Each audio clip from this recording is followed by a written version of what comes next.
셜록 홈즈 주홍색 연구 제4장 존 랜스의 증언.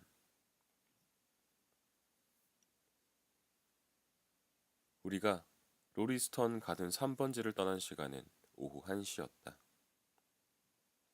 셜록 홈즈는 나를 데리고 가장 가까운 무선 전신국으로 가더니 그곳에서 긴 전보를 발송했다. 그러고는 마차를 잡아 탄 다음 마부에게 레스트레이드로부터 건네받은 주소로 데려다 달라고 말했다. 증거는 직접 확인하는 게 가장 중요합니다. 사실 이미 이 사건에 관한 결론을 내린 상태지만 그래도 알아볼 수 있는 건 알아두는 편이 좋겠죠. 그가 말했다. 사람을 놀라게 하는 재주가 있으시군요. 아까는 확실한 것처럼 설명했지만 정말 그렇게 생각하는 건 아니죠? 내가 한 말에 실수가 있을 가능성은 없습니다. 현장에 도착하면서 가장 먼저 살펴본 것은 마차가 인도 가까운 곳에 2개의 바퀴 자국을 냈다는 사실이었습니다. 자, 어젯밤에는 일주일 만에 비가 내렸습니다. 그러니 깊은 바퀴 자국들은 당연히 지난밤에 생겼을 겁니다. 땅에는 말발굽 자국도 있었는데 그 가운데 하나는 다른 3개보다 훨씬 깔끔한 걸로 봐서 현자가 새 것임이 틀림없었습니다. 마차는 비가 내린 후에 현장을 지나갔고 그레그슨에게 확인했듯이 아침에는 마차가 온 적이 없었습니다. 그러니 결론은 2사람이 어젯밤에 마차를 타고 현장에 왔다는 겁니다. 그건 매우 간단한 추리로군요. 하지만 2번째 사내의 키는 어떻게 알았죠? 아, 사람의 키는 보폭으로 대개 알아낼 수 있습니다. 따분한 수식을 알려드릴 필요는 없지만 매우 간단한 계산법이죠. 그자의 보폭은 건물 밖 정원과 먼지가 쌓인 실내에서 모두 확인할 수 있었습니다. 그런 다음에 계산이 맞았다는 걸 재차 확인할 수도 있었죠. 사람이 벽에 글씨를 쓸 때는 본능적으로 눈높이에 맞춰 쓰는 법입니다. 그런데 그 글씨는 바닥에서 정확히 180cm를 넘는 것에 쓰여 있었습니다. 아이들 장난만큼이나 쉬운 일이었습니다. 그럼 나이는요? 아, 만일 어떤 사람이 전혀 힘들이지 않고 130cm도 넘게 건너뛸 수 있다면 누렇게 시든 늙은이라고 볼 수는 없겠죠. 정원에 난 길 가운데 있던 웅덩이의 크기가 그 정도 되었습니다. 그자는 분명히 웅덩이 위로 지나갔습니다. 에나멜 가죽 구두를 신은 사람은 웅덩이 옆으로 돌아갔지만 각이진 구두를 신은 사람은 위로 건너뛴 겁니다. 신기해야 할 일은 전혀 없습니다. 그저 잡지에 쓴 글에서 주장한 대로 관찰하고 추리하는 데 필요한 몇 가지 원리를 일상적인 삶에 적용하고 있는 것 뿐이니까요. 혹시 달리 궁금한 것이 있습니까? 손톱 길이와 트리치노폴리씨가 이건 어떻게 알았습니까? 벽에 쓴 글씨는 누군가 검지에 피를 묻혀 쓴 겁니다. 확대경으로 자세히 살펴보니 글을 쓰는 과정에서 벽의 회반죽이 약간 파였더군요. 글씨를 쓴 사람이 손톱을 짧게 다듬었다면 그럴 수 없었을 겁니다. 그리고 바닥에 흩어진 담뱃재를 발견했습니다. 그것은 색깔이 짙고 얇게 벗겨진 듯한 모습이었는데 그런 재는 트리치노폴리시가에서만 나옵니다. 나는 담뱃재에 관해서는 특별히 연구했습니다. 사실은 그걸 주제로 논문을 쓰기도 했죠. 자랑처럼 들리겠지만 저는 시가나 담배의 재만 봐도 어떤 제품인지 한눈에 알아낼 수가 있습니다. 능력이 뛰어난 탐정으로서 내가 그레그슨이나 레스트레이드 같은 자들과 다른 점이 바로 이런 세부적인 것들입니다. 그럼 혈색이 좋을 거라는 말은요? 그건 좀 과감한 예상이었지만 분명히 맞을 겁니다. 지금 상황에서는 더 자세하게 말씀드릴 수가 없습니다. 나는 손으로 이마를 짚었다. 머리가 빙글빙글 도는 것 같습니다. 생각할수록 점점 더 알 수가 없어요. 남자 둘이 맞다면 그들은 무슨 일로 빈집에 들어갔을까요? 그들을 태우고 온 마부는 어떻게 된 거란 말입니까? 어떻게 다른 사람에게 독을 먹일 수 있었을까요? 피는 어디서 나온 거죠? 강도질은 아닌 것 같은데. 그럼 살인자의 목적은 무엇이었을까요? 왜 현장에 여자의 반지가 있었을까요? 다른 무엇보다 왜 두 번째 사내는 달아나기 전에 독일어로 복수라고 써 놓았을까요? 이 모든 사실을 설명할 방도를 도무지 찾을 수가 없군요. 홈즈는 그만하면 됐다는 듯 웃음을 지어 보였다. 현재 상황의 어려움을 간결하게 잘 정리하셨습니다. 불확실한 사항들은 여전히 많지만 주요한 사실들에 관해서는 이미 판단을 내렸습니다. 딱한 레스트레이드가 벽에서 찾아낸 글씨는 그저 경찰이 엉뚱한 헛수고를 하도록 하려는 수단에 불과합니다. 마치 사회주의나 비밀단체와 관련 있는 것처럼 한 거죠. 글씨를 쓴 사람은 독일인이 아닙니다. 보셨는지 모르겠지만 문자 A는 나름대로 독일식으로 쓰여 있었습니다. 하지만 진짜 독일인이라면 당연히 라틴 문자로 글씨를 썼을 겁니다. 그러니 벽에 쓴 글씨는 독일인의 것이 아니라 능력도 안 되면서 서툰 솜씨로 독일인 흉내를 내려 했던 누군가의 것이라고 봐도 무방할 겁니다. 그저 수사를 엉뚱한 방향으로 유도하려는 계략일 뿐입니다. 더는 사건에 관해 이야기하지 않도록 하겠습니다. 마술사가 일단 속임수를 털어놓으면 더는 사람들로부터 관심을 받지 못하는 것처럼 내가 일하는 요령을 너무 많이 알려드리면 박사께서는 내가 결국 평범하게 이를 데 없는 사람이라는 결론에 도달하게 될 테니까 말입니다. 나는 절대 그렇게 생각하지 않을 겁니다. 당신은 범죄 수사를 정밀한 과학에 가까운 경지에 올려놓았습니다. 이 세상에서 그런 능력을 갖춘 사람은 당신뿐일 겁니다. 내 동료는 진심이 묻어나는 칭찬에 기분이 좋은지 얼굴을 붉혔다.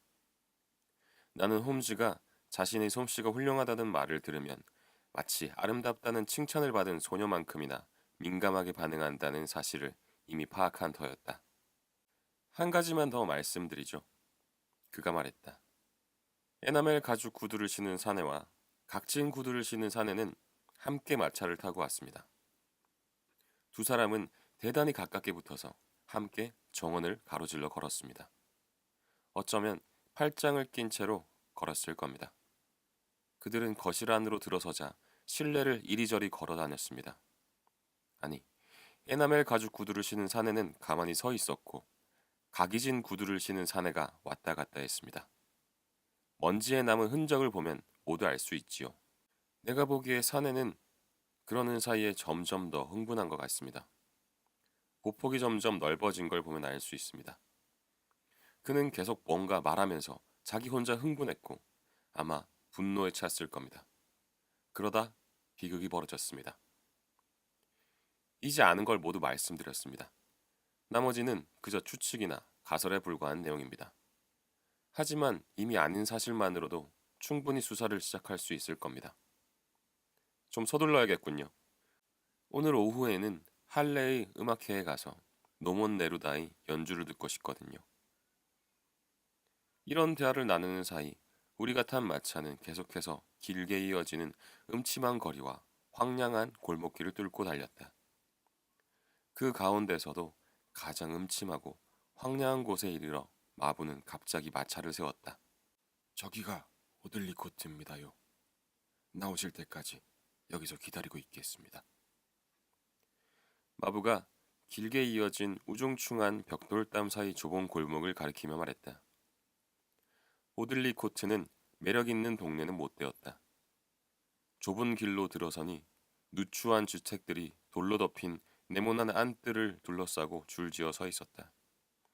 우리는 꾀죄죄한 꼴을 한 아이들 사이로 조심스럽게 걸어 들어가 여기저기 널린 칙칙한 빨래 사이를 뚫고 46번지 앞에 다다랐다. 문에는 렌스라는 이름이 새겨진 조그만 노쇠 문패가 달려 있었다. 경관은 자는 중이었다. 우리는 조그만 거실로 안내를 받아 그곳에서 경관이 나오길 기다렸다. 금세 모습을 드러낸 렌스 경관은 잠을 자다 불려 나와서인지 약간 짜증스러워하는 기색이었다. 이미 보고서는 올렸습니다. 깊은 생각에 잠긴 표정을 한 홈즈는 주머니에서 반 파운드짜리 금화를 하나 꺼내더니 만지작거렸다. 당신 입으로 직접 듣고 싶다는 생각에 찾아왔소. 홈즈가 말했다. 아는 것이라면 뭐든지 기꺼이 말씀드리죠. 경관은 조그만 금화에서 눈을 떼지 못하고 대답했다. 무슨 일이 있었는지 들어봅시다. 랜스는 마미단 소파에 앉아 아무것도 빠뜨리지 않고 설명하겠다고 결심이라도 하는 것처럼 이맛살을 찌푸렸다. 처음부터 말씀드리겠습니다. 저는 밤 10시부터 오늘 새벽 6시까지 근무했습니다. 11시에 화이트하트 술집에서 싸움이 벌어졌습니다. 하지만 그 일을 제외하면 제가 맡은 구역은 아주 조용했죠. 새벽 1시에 비가 내리기 시작했고 저는 홀랜드 그로브 지역을 맡은 해리 워처와 마주쳤습니다. 우리는 헨리에타 거리의 모퉁이에 서서 이야기를 나누었습니다. 잠시 후 아마 2시가 약간 지났을 때쯤 브릭스턴가에는 별 이상이 없는지 돌아봐야겠다는 생각이 들었습니다. 그곳은 지저분하고 인적이 드물기로 소문난 곳입니다. 순찰하는 동안 사람이라고는 전혀 만나지 못했지만 마차는 한두 대 지나간 것 같습니다. 저는 천천히 걸어 내려갔습니다. 우리끼리 얘기지만 싸구려 진이라도 한잔했으면 좋겠다는 생각이 들더군요. 그때 갑자기 사건이 발생한 집 창문에서 불빛이 번쩍이는 게 눈에 띄었습니다. 저는 로리스턴 가든에 있는 집 2채가 모두 빈집이라는 걸 알고 있었습니다. 그중 한 채는 마지막으로 살던 사람이 장티푸스로 죽었는데도 주인이 하수관을 제대로 고치지 않았기 때문에 사람들이 들어오지 않은 거고요. 그러니 창문에서 불빛이 보이는 걸 보고 깜짝 놀랐던 겁니다. 뭔가 잘못된 것은 아닌가 하고 생각했습니다. 현관문 앞에 다가갔을 때 당신은 멈추어 섰다가 돌아서서 정문을 통해 정문으로 나왔어. 왜 그런 행동을 했죠? 홈즈가 끼어들었다. 랜스는 펄쩍 뛰다시피 하더니 엄청나게 놀란 표정을 지으며 셜록 홈즈를 바라보았다. 우와, 정말 그랬습니다, 선생님. 그런데 도대체 그걸 어떻게 아셨는지 모르겠군요. 그러니까 현관문에 다가갔을 때 너무 고요하고 인적이 없어서 누구라도 옆에 있었으면 좋겠다는 생각이 들었습니다. 이 세상 존재라면 아무것도 무섭지 않지만 어쩌면 장티푸스로 죽었다는 사람의 영혼이 자신을 죽음에 이르게 한 하수구를 들여다보러 왔는지도 모른다는 생각이 들었습니다. 그래서 돌아가야겠다는 생각을 했고 다시 정문으로 걸어가 혹시 머처가든 랜턴 불빛이 보이는지 살펴봤습니다. 하지만 머처는 물론 다른 사람도 전혀 보이지 않았습니다. 도로에 아무도 없었다는 겁니까?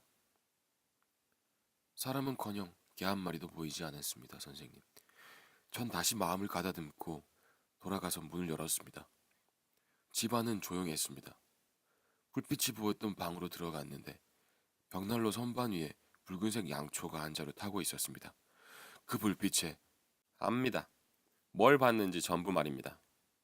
당신은 방 안을 몇 바퀴 돌아본 다음 시체 옆에 무릎을 꿇고 앉기도 했습니다.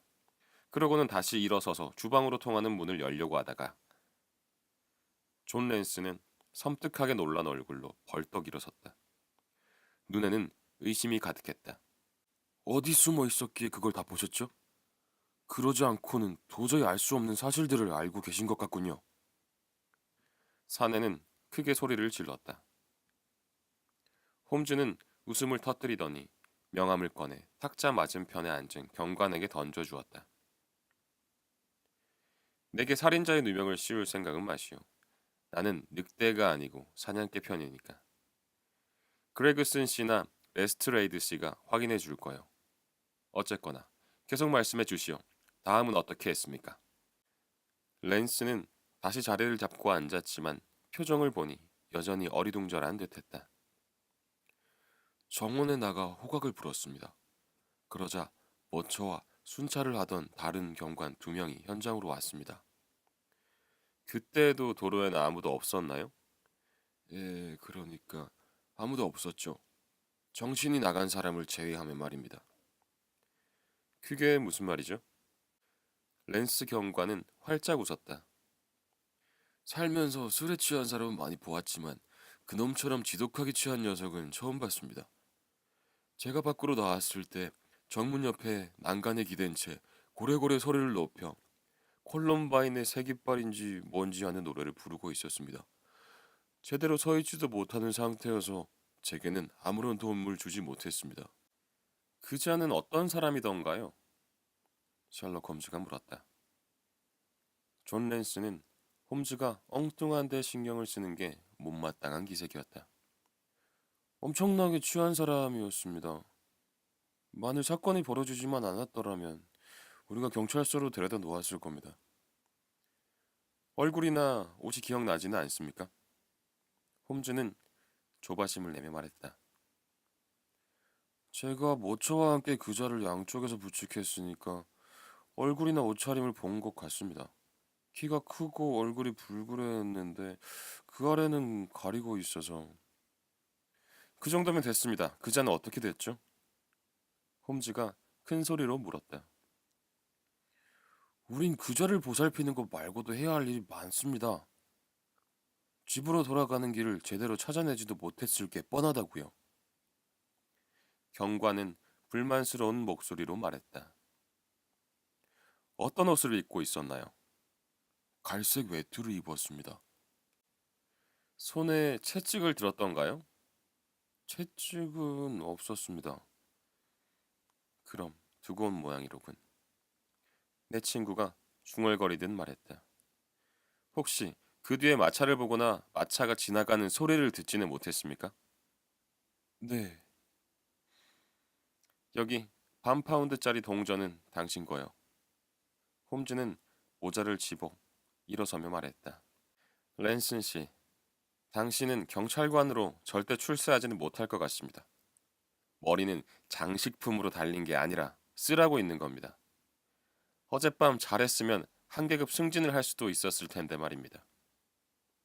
당신들이 붙잡았던 사내가 바로 이번 수수께끼의 단서를 가진 자였소. 바로 우리가 찾는 자란 말이오. 이제와 떠들어봐야 아무 소용 없겠지만 그저 그렇다는 거요. 갑시다 박사. 불쾌하지만 뭔가 미심쩍다는 듯한 랜스 경관을 남겨두고 우리는 마차로 향했다. 저런 멍청한 작자가 있나. 무엇과도 비교할 수 없을 정도로 좋은 기회를 잡았는데 그렇게 날려버리다니.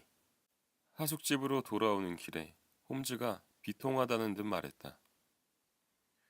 여전히 무슨 말인지 모르겠습니다. 랜스 경관이 봤다는 사람의 외모가 당신이 말하는 이번 수수께끼의 두 번째 사내와 들어맞는다는 건 사실입니다. 하지만 왜 현장을 벗어났던 그가 다시 돌아와야만 했을까요? 범죄자들은 그런 식으로 행동하지 않아요. 반지 때문입니다, 박사. 반지 말이요. 그자는 그걸 찾으러 돌아온 겁니다. 만일 달리 그자를 잡을 방법이 없다면 언제라도 반지를 미끼 삼아 줄을 들이우면 됩니다. 놈을 잡을 겁니다, 박사. 잡는다는데 2대1로 돈을 걸어도 좋습니다. 모든 걸 박사께 감사해야겠군요. 당신이 아니었다면 현장에 가지 않았을 수도 있고 결론적으로 다시 없을 연구 기회를 놓칠 뻔했습니다. 바로 주홍색 연구 말입니다. 약간 학술적으로 들리는 말을 사용한다고 해서 안 될 것은 없겠죠. 잔뜩 뒤엉킨 흐린 삶 속에 이리저리 얽힌 살인이라는 주홍색 실이 보입니다. 우리가 해야 할 일은 그걸 풀어서 따로 떼어낸 다음 낱낱이 폭로하는 겁니다.